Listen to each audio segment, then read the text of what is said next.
Hi friends, this video shows how to fold and unfold R4 Rabbit Road Runner scooter. First park the scooter on the flat surface, then locate the red folding button near the bottom. Then press and hold that red button. While holding the red button, gently pull the handlebar. Then continue folding the handlebar until the handlebar locks securely in the folded position. Done. Next I will show you how we can unfold.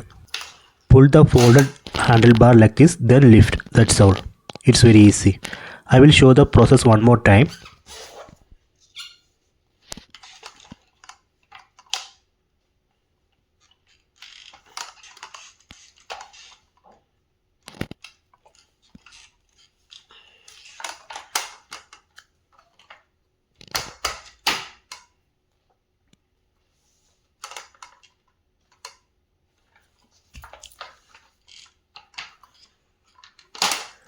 I hope you have enjoyed this video. Please subscribe this channel. Please like and share the video.